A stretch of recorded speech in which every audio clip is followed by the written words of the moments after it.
ನಮಸ್ಕಾರ, ಶುಭೋದಯ ಪ್ರೀತಿಯ ವೀಕ್ಷಕರೆಲ್ಲರಿಗೂ ಸಂಕಲ್ಪ ಸದಿ ಕಾರ್ಯಕ್ರಮಕ್ಕೆ ಆತ್ಮೀಯ ಪ್ರೀತಿಯ ಸ್ವಾಗತ ಹೇಳ್ತಾ ಇರೋದು ಧನುಷ. ಮೊದಲನೇ ಬಾರಿ ಚಾನಲ್ ವೀಕ್ಷಿಸ್ತಾ ಇದ್ದೀರಾ ಅಂದರೆ ಈಗಲೇ ನಮ್ಮ ಚಾನಲ್ನ ಸಬ್ಸ್ಕ್ರೈಬ್ ಮಾಡಿ, ನಮ್ಮ ವಿಡಿಯೋಸ್ನ ಲೈಕ್ ಮಾಡಿ. ಇನ್ನು ಕಾರ್ಯಕ್ರಮದಲ್ಲಿ ನಮ್ಮ ಜೊತೆ ಸ್ಪಿರಿಚುವಲ್ ಗುರು ಡಾಕ್ಟರ್ ವಿಷ್ಣು ದತ್ತ ಗುರುಜಿಯವರು. ಬನ್ನಿ ಗುರುಗಳನ್ನ ಕಾರ್ಯಕ್ರಮಕ್ಕೆ ಮಾಡ್ಕೊಳ್ಳೋಣ. ನಮಸ್ತೆ ಗುರುಗಳೇ, ಕಾರ್ಯಕ್ರಮಕ್ಕೆ ಭಕ್ತಿಯ ಸ್ವಾಗತ. ಒಳ್ಳೆದಾಗ್ಲಿಮ್ಮ. 27 ನಕ್ಷತ್ರಗಳಿದೆ ನಮಗೆ ಗೊತ್ತೇ ಇದೆ, ಆದರೆ ಒಂದು ಹಾಡು ಕೇಳಿಸ್ಕೊಳ್ಳುವಾಗ ಅನ್ನಿಸ್ತು, ಆ ಹಾಡಿನಲ್ಲಿ ಒಂದು ನಕ್ಷತ್ರದ ಹೆಸರು ಕೂಡ ಇದೆ, ಸ್ವಾತಿ ಮುತ್ತಿನ ಮಳೆ ಹನಿ ಅಂತ ಒಂದು ಸಾಂಗ್ ಇದೆ. ಅಂದರೆ ಆ ಮಳೆಗೆ ಅಥವಾ ನಕ್ಷತ್ರಕ್ಕೆ ಆ ಮಳೆಗೆ ಮುತ್ತಾಗ್ಬಿಡುತ್ತಾ ಅಂತ ಒಂದೇನೋ ಒಂದು ಆ ಥರ ಕಲ್ಪನೆ ಮಾಡ್ಕೊಳ್ತಾ ಇದೆ, ಅಷ್ಟು ಪವರ್ಫುಲ್ ಇರುತ್ತಾ ಅಂತ. ಆಮೇಲೆ ಕೆಲಸಲಿ ಈ ಪಂಚಾಂಗ ನೋಡುವಾಗ ಮಳೆ ನಕ್ಷತ್ರಗಳು ಆ ಥರನೂ ನೋಡಿರೋದಿತ್ತು. ಇದೇನಾದರೂ ಕನೆಕ್ಟೆಡ್ ಇದೆಯಾ ಅಥವಾ ಆ ಸಾಲನ್ನ ಯಾಕೆ ಆ ಹಾಳು ತಗೊಂಡ್ರು? ಸೊ ಈ ಥರದ್ದು ಒಂದು ಯೋಚನೆ ಬಂತು ಗುರುಗಳೇ, ಅದಕ್ಕೆ ಕೇಳೋಣ ಅಂತ ಅಂದ್ಕೊಂಡೆ. ಎಲ್ಲಿ ನೋಡಿದ್ದೀವಿ? ಅಲ್ಲ ಗುರುಗಳೇ, ಆ ಹಾಡು ಕೇಳಿಸ್ಕೊಳ್ತಾ ಇದ್ದಾಗ ಅನ್ನಿಸ್ತು. ಸೊ ಸ್ವಾತಿ ಅನ್ನೋದು ನಕ್ಷತ್ರ ಇದೆ, ಅದು ಚೆನ್ನಾಗೇ ಗೊತ್ತಿದೆ. ಸೊ ಇದ್ರ ಕುರಿತಾಗಿ ಏನಾದರೂ ತಿಳಿಸ್ಬೋದಾ? ಓಂ ವಿಶ್ವಸ್ಮೈ ನಮಃ. ಪ್ರೀತಿಯ ಬಂಧುಗಳೇ, ನೀವು ಕೇಳಿದ ಪ್ರಶ್ನೆ ಇದೆಯಲ್ಲ, ಅದು ಸ್ವಾತಿ ನಕ್ಷತ್ರವೂ ಹೌದು, ಸ್ವಾತಿ ಮಳೆ ಅಂತಾರೆ. ಆ ಸ್ವಾತಿ ಮಳೆ ಬಹುಶಃ ಸ್ವಾತಿ ಮುತ್ತಿನ ಮಳೆ ಹನಿಯೇ ಅನ್ನೋದು ಏನು ಹಾಡಿದೆಯೋ ಅದು ಯಾರು ಬರೆದ್ರೋ ಅದು ನಿಜ ಕೂಡ. ಈ ಕಾರ್ಯಕ್ರಮದ ಪ್ರಾಯೋಜಕರು NK42 Fitness. Get your growth, speak loudly. Your fitness journey starts here. NK42 Fitness, 2nd floor, Zudio Shop Building, Balagere Road, Vartur. Contact 973194115. Transform your body, transform your life. ನಮ್ಮ ಆರೋಗ್ಯವೇ ನಮ್ಮ ಸಂಪತ್ತು, ಅದನ್ನು ಕಾಪಾಡುವುದು ನಮ್ಮ ಹೊಣೆಗಾರಿಕೆ. ಭಗವಾನ್ ನೋನಿ 55ಕ್ಕೂ ಹೆಚ್ಚು ಆರೋಗ್ಯದ ಸಮಸ್ಯೆಗಳಿಗೆ ರಾಮಬಾಣ. ಇದು ಕೇವಲ ಔಷಧಿ ಮಾತ್ರವಲ್ಲ, ಅಮೃತ ಸಂಜೀವಿನಿ. ನಮ್ಮ ಸಂಸ್ಥೆಯ ಉತ್ತಮ ಗುಣಮಟ್ಟದ ಹೇರ್ ಆಯಿಲ್, ಪೇನ್ ಆಯಿಲ್ ಮತ್ತು ನೋನಿ ಸೋಪ್ ಲಭ್ಯವಿದೆ. ನೀವು ಕೂಡ Bhagwan noni hair oil, pain oil ಮತ್ತು ಸೋಪುಗಳನ್ನು ಕೊಂಡುಕೊಳ್ಳಲು ಈಗಲೇ ಸಂಪರ್ಕಿಸಿ 9590799995 8217847031. ಯಾವಾಗ ಆ ಮಳೆಗೆ ಬಹಳ ನೋಡಿ, ಈ ಧರೆಯ ಮೇಲೆ 27 ನಕ್ಷತ್ರಗಳಿಗೂ 27 ವಿಧದ ಮಳೆ, ಆ ಮಳೆ ಬಿದ್ದಾಗ ಈ ಧರೆಯ ಮೇಲೆ ಬೆಳೆಗಳು ಹೇಗಾಗ್ತವೆ ಅನ್ನೋದು ಕೂಡ ಇದೆ. 27 ನಕ್ಷತ್ರಗಳು ಪ್ರಧಾನವಾಗಿ ಸ್ವಾತಿ ಮಳೆ ಬಂತಾ, ಸ್ವಾತಿ ಮಳೆ ನಿಂತುತ್ತಾ, ಇನ್ನಿಲ್ಲ ಅಷ್ಟೆ. ಸ್ವಾತಿ ಮಳೆ ಹೋಯ್ತಾ, ಅಯ್ಯೋ ಅಂತಾರೆ. ಸ್ವಾತಿ ಮಳೆ ಇತ್ತೋ ಆಗುವ ಆನಂದವೇ ಬೇರೆ ಇರುತ್ತೆ ರೈತರಿಗೆ. ರೈತರು ಅಂದಾಗ ನನಗೆ ನೆನಪು ಬಂತು, ಮೊನ್ನೆ ಯಾರೋ ಒಬ್ಬಾಕೆ ಬಂದಿದ್ದರು, ಮಹಾತಾಯಿ. ಬಹುಶಃ ಅವರು ಹಾಸನ ಟಿ ನರಸೀಪುರ ಕಡೆಯವರು, ಯಾರೋ ಲಕ್ಷ್ಮಮ್ಮ ಅಂತ ಇಬ್ಬರು ಹೆಣ್ಣು ಮಕ್ಕಳ ಜೊತೆಗೆ ಬಂದಿದ್ದರು. ಬಹುಶಃ ಅವರು ವಿದ್ಯಾಭ್ಯಾಸ ಕೇಳಲಿಕ್ಕೋ ಏನೋ. ಆಕೆ ತುಂಬ ಚೆನ್ನಾಗಿ ವ್ಯವಸಾಯವನ್ನು ಮಾಡುವಂಥದ್ದು. ಗುರುಗಳೇ, ನೀವು ಎಲ್ರಿಗೂ ಹೇಳ್ತೀರಿ, ರೈತರಿಗೆ ಯಾಕೆ ಏನು ಹೇಳಲ್ಲ ಅಂತಂದರು. ನಾನು ಅವಾಕ್ ಹಾಕ್ಬಿಟ್ಟೆ, ಇದು ಒಳ್ಳೆ ಪ್ರಶ್ನೆ ಅಲ್ವಾ, ನಿಜಾನೇ. ಜೊತೆಗೆ ಯಾವುದೋ ಒಂದು ಎಪಿಸೋಡ್ ಮಾಡಿರ್ತೀವಿ, ಅದು ಅವರು ನೋಡಿರೋದಿಲ್ಲ. ಮಳೆಯ ಬಗ್ಗೆ ಹೇಳಬೇಕು ಅಂತಂದರೆ, ನಮ್ಮ ಪೂರ್ವಿಕರು ಈ ಮಳೆಯ ಬಗ್ಗೆ ಬಹಳಷ್ಟು ಹೇಳ್ತಾ ಇದ್ದರು. ಸ್ವಾತಿ ಮಳೆಯನ್ನು ಹಿಡಿದಿಟ್ಟುಕೊಂಡಿದ್ದು, ಬಹುಶಃ ನಿಮಗೇನಾದರೂ ಹಳೇ ಗಾಯಗಳಿದ್ದರೆ ಆ ಗಾಯದ ಮೇಲೆ ಡಾಕ್ಟರ್ ಹತ್ರ ಹೋಗಿ ಹೋಗಿ ಹೋಗಿ ನಿಮಗೇನಾದರೂ ಶಮನ ಆಗಲಿಲ್ಲ ಅಂತಂದರೆ, ಆಗಾಗ ಆ ಮಳೆ ನೀರನ್ನು ತೊಳಿತಾ ಬನ್ನಿ, ಎಷ್ಟು ಶೀಘ್ರವಾಗಿ ವಾಸಿ ಆಗುತ್ತೋ ಪರೀಕ್ಷೆ ಮಾಡಿ. ಅಂದರೆ ಸ್ವಾತಿ ಮಳೆಯನ್ನು ಹಿಡಿದಿಡೋದಿದೆಯಲ್ಲ, ಬಹಳ ಮುಖ್ಯ. ತಾಮ್ರದ ಪಾತ್ರೆಯಲ್ಲಿ ಹಿಡಿದಿಟ್ಟುಕೊಂಡ್ರೆ ವರ್ಷ ಪೂರ್ತಿ ನೀವು ಇಟ್ಕೋಬಹುದು, ಕೆಡೋದಿಲ್ಲ ಅದು. ಸ್ವಾತಿ ಮಳೆಗೆ ಬೆಳೆಗಳಾಗ್ತಾವಲ್ಲ, ಮೆಡಿಸಿನ್ ಜೊತೆಗೆ ಉತ್ಪತ್ತಿ ಆಗ್ತವೆ. ಅಂತಹ ಮೆಡಿಸಿನ್ ಇರುತ್ತೆ, ಅಂತಹ ಪುಷ್ಟಿ ತುಷ್ಟಿ ತುಂಬಿರುತ್ತೆ ಆ ಬೆಳೆಗಳಲ್ಲಿ ಈ ಒಂದು ಮಳೆಗೆ ಮಾಡಿದಾಗ. ಅದಕ್ಕೆ ಒಂದೊಂದು ನಕ್ಷತ್ರ ಹೇಳ್ತಾನೆ, ಈ ಅಶ್ವಿನಿ ಮಳೆ ಅರಿಶಿಣಕ್ಕೆ ಬಹಳ ಮೇಲು ಅಂತ ಹೇಳ್ತಾನೆ, ಭರಣಿ ಮಳೆ ಧರಣಿಗೆ ಬಹಳ ಮೇಲು ಅಂತ ಹೇಳ್ತಾನೆ. ಹೀಗೆ ಹೋಗ್ತಾ ಇರುತ್ತೆ. ಕೃತಿಕ ಗದ್ದೆಗಳಿಗೆ ಬಹಳ ಬಹಳ ಒಳಿತು ಅಂತ ಹೇಳ್ತಾನೆ. ಹೀಗೆ ಸ್ವಾತಿ ಮಳೆ ಇದೆಯಲ್ಲ, ಎಲ್ಲ ಬೆಳೆಗಳಿಗೂ ಕೂಡ ಆನಂದವಾಗಿರುವಂಥದ್ದು.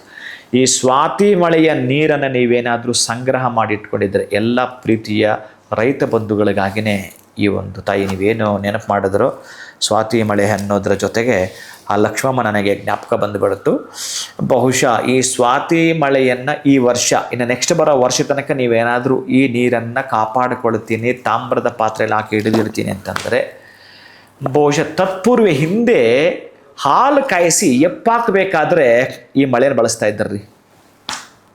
ಎಪ್ಪಾಕಬೇಕಾದ್ರೆ ಮಜ್ಜಿಗೆ ಬೇಕು ತಾನೆ ನಿಮಗೆ, ಈ ಮಳೆ ನೀರನ್ನು ಹಾಕಿ ನೋಡಿ, ಗೊತ್ತಾಗುತ್ತೆ ನಿಮಗೆ. ಅದು ಸ್ವಾತಿ ಮಳೆಯ ಪವರ್. ಎಷ್ಟು ಅದ್ಭುತವಾದದಂದರೆ ಅಷ್ಟು ಅದ್ಭುತವಾದದ್ದು. ಇನ್ನು ಹಾಡಿಗಿದೆಯಲ್ಲ, ಕಪ್ಪೆ ಚಿಪ್ಪಿನ ಒಳಗೆ ಈ ಒಂದೇ ಒಂದು ಸ್ವಾತಿ ಮುತ್ತಿನ ಒಂದು ಹನಿ ಸೇರಿತು ಅಂತಂದರೆ ಅದು ಪರ್ಲಾಗತ್ತೆ ರೀ. ಈ ಮಳೆಯ ಬಿಂದುವೇ ಆ ಚಿಪ್ಪಿನೊಳಗೆ ಸೇರಿದ್ರೆ ಮುತ್ತಾಗತ್ತೆ ರೀ. ಅಂದರೆ ಸ್ವಾತಿ ಮಳೆ ಅಷ್ಟೊಂದು ಮೆಡಿಸಿನ್ ಇದೆ, ಅಷ್ಟೊಂದು ಅದ್ಭುತವಾದ ಮೆಡಿಸಿನ್ ಇದೆ. ಅದನ್ನು ಹಿಡಿದಿಡೋದು, ನಿಮಗೆ ಬಳಸೋದು ನೋಡಿ. ಏಕಕಾಲಕ್ಕೆ ನಾನು ಬಹುಶಃ ಇದನ್ನು ಹೇಳಿರ್ತೀನಿ ಅನ್ಕೋತೀನಿ. ಸ್ವಾತಿ ಮಳೆಯ ಹನಿಯ ಒಂದು ಹನಿ ಕಪ್ಪೆ ಚಿಪ್ಪಿನ ಒಳಗೆ ಬಿದ್ದರೆ ಮುತ್ತಾಗತ್ತೆ. ಹಾವು ಬಾಯಿ ತರ್ಕೊಂಡಿದ್ರೆ ಆ ಆಕಾಶದಿಂದ ಜಾರುವ ಆ ಸ್ವಾತಿ ಮಳೆಯ ಹನಿ ಅಲ್ಲಿ ವಿಷವಾಗಿ ಪರಿಣಮಿಸುತ್ತೆ, ಇಲ್ಲಿ ಮುತ್ತಾಗಿ ಪರಿಣಮಿಸುತ್ತೆ. ಜಾತಕ ಪಕ್ಷಿ ಅಂತ ಕೇಳಿದಿರಲ್ಲ, ಬಾಯಿ ಬಿಟ್ಕೊಂಡಿರುತ್ತೆ, ಅದು ಅದಕ್ಕೆ ಅಮೃತವಾಗತ್ತೆ. ಒಂದು ಕಡೆ ಅಮೃತವಾಗತ್ತೆ, ಇನ್ನೊಂದು ವಿಷವಾಗತ್ತೆ, ಮತ್ತೊಂದು ಕಡೆ ಮುತ್ತಾಗತ್ತೆ. ಇದು ಸ್ವಾತಿ ಮಳೆ ಪವರ್.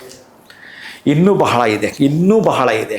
ಆ ಸ್ವಾತಿ ಮಳೆಯನ್ನು ನೀವು ಹಿಡಿದಿಟ್ಕೊಂಡಿದ್ದು ಅದಕ್ಕೆ ಸ್ವಲ್ಪ ಮೊಸರು ಸೇರಿಸಿಬಿಟ್ಟು ಬೆಳೆಗಳಿಗೆ ಹಾಕ್ತೀನಿ ಅಂತಂದರೆ ಅಷ್ಟು ಅದ್ಭುತವಾಗಿ ಬೆಳೆಗಳು ಬರ್ತವೆ. ಅಷ್ಟು ಚೆನ್ನಾಗಿ ನೀವು ಯಾವುದಾದ್ರೂ ಬೆಳೆಗಳಿಗೆ ಹಾಕಿ ನೀವು ಮದ್ದು ಸಿಂಪಡಿಸ್ತೀರಲ್ಲ, ಆ ಮದ್ದು ಸಿಂಪಡಿಸಿದ ರೀತಿಯಲ್ಲಿ ಇನ್ನೂ ಹಳಬರು ನೋಡಿ, ಈ ಅಜ್ಜಿ ಅಂದರು ಹೇಳ್ತಾ ಇದ್ರು, ಸ್ವಲ್ಪ ಹುಳಿ ಬಂದಿರೋ ಮಜ್ಜಿಗೆ ಇದ್ದರೆ ಕರಿಬೇವಿನ ಗಿಡಕ್ಕೆ ಹಾಕೋ ಅಂತಾರೆ. ಆ ಕರಿಬೇವಿನ ಗಿಡಕ್ಕೆ ಹಾಕೋ ಅಂದರೆ ಆ ಹುಳಿ ಬಂದಿರುವ ಮಜ್ಜಿಗೆಯನ್ನು ಗಿಡಗಳ ಮೇಲೆ ಹಾಕಿದ್ರೆ ಆ ಕೀಟಾಣು ಇದೆಯಲ್ಲ ಅದನ್ನು ತಿನ್ನೋವಂಥದ್ದು ಅದು ಹೋಗ್ಬಿಡುತ್ತೆ. ನೋಡಿ ಎಷ್ಟು ಪವರ್ ಇದೆ ಅಂತ. ಹಾಗೆ ಈ ಸ್ವಾತಿಯ ಮಳೆಗೆ ನೀವು ಹಿಡಿದಿಟ್ಕೊಂಡು ಸಂಗ್ರಹ ಮಾಡಿಟ್ಕೊಂಡಿದ್ದು ಇದಕ್ಕೆ ಮೊಸರನ್ನು ಸೇರಿಸಿ ನೀವು ಯಾವ ಜೀವಚಿಕೆ ಎಲ್ಲ ಬೆಳೆಗಳಿಗೂ ಹಾಕ್ತೀನಿ ಅಂತಂದರೆ ಬಹುಶಃ ಇನ್ನೂ ಒಂದು ಅದ್ಭುತವಾಗಿರುವಂಥದ್ದು, ಈ ಮಳೆಯ ನೀರಿಗೆ ನೀವೊಂದಷ್ಟು ಮೊಸರನ್ನು ಹಾಕಿ, ಈಗ ನೀವು ಯಾವುದೋ ಒಂದು ಬೀಜಾವಾಪನ ಅಂದರೆ ಯಾವುದೋ ಒಂದು ಸೀಡ್ ಕೆಳಗಡೆ ಹಾಕಬೇಕು ಅಂತಂದರೆ ಯಾವುದಾದ್ರೂ ನಿಮ್ಮ ಊರಿನ, ಅದರಲ್ಲೂ ಕೂಡ ನೀವು ಅಮ್ಮನವರ ದೇವಸ್ಥಾನ ಆದರೆ ಬಹಳ ಒಳಿತು. ಅಲ್ಲಿ ಹೋಗಿ ಧ್ವಜಸ್ತಂಭದ ಹತ್ರ ಸ್ವಲ್ಪ ಆ ನೀರು, ಒಂದಷ್ಟು ಮೊಸರು ಹಾಕಿ, ನೀವು ಯಾವುದು ಬೀಜ ಇಡಬೇಕಂದ್ರೆ ಆ ಬೀಜಗಳು ಸ್ವಲ್ಪ ಹಾಕಿ, ನೀವು ಅದಕ್ಕೆ 9 ಪ್ರದಕ್ಷಿಣೆ ಹಾಕಿ, 9 ಪ್ರದಕ್ಷಿಣೆ ಹಾಕೊಳ್ಳೋದು ಒಂದು ಅಬ್ಸರ್ವೇಷನ್ ಮಾಡ್ಕೊಂಡಿರುತ್ತೆ ಅದು. ಆ ನಂತರ ಅದನ್ನು ನೀವು ಒಂದಷ್ಟು ಬೀಜಗಳು ಮಾತ್ರ, ಸ್ವಲ್ಪ ಬೀಜ ಅಲ್ಲೇ ಬಿಡಬೇಕು, ಸ್ವಲ್ಪ ಮೊಸರು ಅಲ್ಲೇ ಬಿಡಬೇಕು, ಉಳಿದದ್ದನ್ನು ತೆಗೆದುಕೊಂಡು ಹೋಗಿ ನಿಮ್ಮ ಬೆಳೆಗಳಿಗೆ ಹಾಕ್ತೀನಿ ಅಂತಂದರೆ ಅದ್ಭುತವಾಗಿ ಬೆಳೆಗಳು ಬರ್ತವೆ. ಅಷ್ಟೊಂದು ಅದ್ಭುತ ಇದೆ. ಇದು ಒಂದು ರೀತಿಯ ಮೆಡಿಸಿನ್ ನಿಮಗೆ, ಈ ಸ್ವಾತಿ ಮಳೆ ಅನ್ನೋ ಅಷ್ಟು ಅದ್ಭುತಗಳಿದೆ. ದಯವಿಟ್ಟು ರೈತರಿಗೆ ಸಂಬಂಧಪಟ್ಟ ಹಾಗೆ ಇದನ್ನು ಬಳಸ್ಕೊಳ್ತೀನಿ ಅಂತಂದರೆ ಅತ್ಯಂತ ಉಪಯೋಗವಾಗುವಂಥದ್ದು ಸ್ವಾತಿ ಮುತ್ತಿನ ಮಳೆ ಹನಿ. ಆ ಹಾಡಿಂದ ಪ್ರೇರಣೆ ಬಂದದ್ದು, ರೈತರ ತನಕ ಹೋಗಿದ್ದು ಬಹಳ ಪ್ರಧಾನವಾಗಿರುವಂಥದ್ದು. ಬಹಳಷ್ಟು ಯಾವುದೋ ಒಂದು ಈ ಮಣ್ಣಲ್ಲಿ ಅಂತಹ ಗುಣಗಳೇ ಇಲ್ಲ, ಇದು ಯಾವುದು ಬೆಳೆಗಳೇ ಬರಲ್ಲ ಅಂತಂದ್ರೂ ಕೂಡ ತಾಮ್ರದ ಪಾತ್ರೆಯಲ್ಲಿ ಹಿಡಿದಿಟ್ಟಿರ್ತೀರಲ್ಲ, ಅಲ್ಲೊಂದು ಅಬ್ಸರ್ವೇಷನ್ ಮಾಡ್ಕೊಂಡಿರ್ತಕ್ಕಂತಹದ್ದು. ನಂತರ ಒಂದಷ್ಟು ಮೊಸರನ್ನು ಹಾಕಿ ಅಲ್ಲಿ ಸಿಂಪಡಿಸಿಬಿಟ್ಟು ನೀವು ನೆಲ ಹೂಳ್ತೀನಿ ಅಂತಂದರೂ ಕೂಡ ಅಲ್ಲಿಂದ ಆಚೆಗೆ ಬೆಳೆಗಳು ನೀವು ಯಾವುದಿಟ್ಟರೂ ಕೂಡ ಅಷ್ಟು ಚೆನ್ನಾಗಿ ಆಗ್ತವೆ. ಬರೆದಿಟ್ಕೊಳ್ಳಿ, ಇದು ಸ್ವಾತಿ ಮಳೆಯ ತಾಕತ್ತು, ಪ್ರೀತಿಯ. ಸೊ ಸ್ವಾತಿ ಮಳೆಯ ಮಹತ್ವ ಏನು ಅಂತ ತಿಳ್ಕೊಂಡಂಗಾಯ್ತು. ಯಾಕಂದ್ರೆ ಆ ಹಾಡಿನಲ್ಲಿ ಆ ಒಂದು ಪದ ಇರೋದ್ರಿಂದ, ನಕ್ಷತ್ರದ ಹೆಸರು ಅದಾಗಿರೋದ್ರಿಂದ ಏನಾದರೂ ಇರ್ಬೋದಾ ಇದ್ರ ಹಿನ್ನೆಲೆ ತಿಳ್ಕೊಳ್ಳೋಣ ಅನ್ನೋ ಉದ್ದೇಶ ಆಗಿತ್ತು. ಸೊ ಅದರ ಒಂದು ಮಹತ್ವ ಏನು, ಸ್ವಾತಿ ಮಳೆಯ ಮಹತ್ವ ಏನು ಅನ್ನೋದ್ರ ಬಗ್ಗೆ ತಿಳಿಸ್ಕೊಟ್ರಿ ಗುರುಗಳೇ. ಧನ್ಯವಾದಗಳು, ನಮಸ್ಕಾರ. ಹರೇ ಶ್ರೀನಿವಾಸ. ಇನ್ನು ಇವತ್ತಿನ ವಿಡಿಯೋನ ಮುಗಿಸುವಂತ ಸಮಯ ಆಗಿದೆ. ಮತ್ತೊಂದು ಹೊಸ ವಿಚಾರದೊಂದಿಗೆ ಮುಂದಿನ ವಿಡಿಯೋನಲ್ಲಿ ಭೇಟಿ ಮಾಡ್ತೀವಿ. ನಮಸ್ಕಾರ. ಈ ಕಾರ್ಯಕ್ರಮದ ಪ್ರಾಯೋಜಕರು NK42 Fitness. Get your growth, speak loudly. Your fitness journey starts here. NK42 Fitness, 2nd floor, Zudio Shop Building, Balagere Road, Vartur. Contact 97319 4115. Transform your body, transform your life. ನಮ್ಮ ಆರೋಗ್ಯವೇ ನಮ್ಮ ಸಂಪತ್ತು. ಅದನ್ನು ಕಾಪಾಡುವುದು ನಮ್ಮ ಹೊಣೆಗಾರಿಕೆ. ಭಗವಾನ್ ನೋಣಿ 55ಕ್ಕೂ ಹೆಚ್ಚು ಆರೋಗ್ಯದ ಸಮಸ್ಯೆಗಳಿಗೆ ರಾಮಬಾಣ. ಇದು ಕೇವಲ ಔಷಧಿ ಮಾತ್ರವಲ್ಲ, ಅಮೃತ ಸಂಜೀವಿನಿ. ನಮ್ಮ ಸಂಸ್ಥೆಯ ಉತ್ತಮ ಗುಣಮಟ್ಟದ ಹೇರ್ ಆಯಿಲ್, ಪೇನ್ ಆಯಿಲ್ ಮತ್ತು ನೋಣಿ ಸೋಪ್ ಲಭ್ಯವಿದೆ. ನೀವು ಕೂಡ ಭಗವಾನ್ ನೋಣಿ ಹೇರ್ ಆಯಿಲ್, ಪೇನ್ ಆಯಿಲ್ ಮತ್ತು ಸೋಪುಗಳನ್ನು ಕೊಂಡುಕೊಳ್ಳಲು ಈಗಲೇ ಸಂಪರ್ಕಿಸಿ 9590799995 8217847031.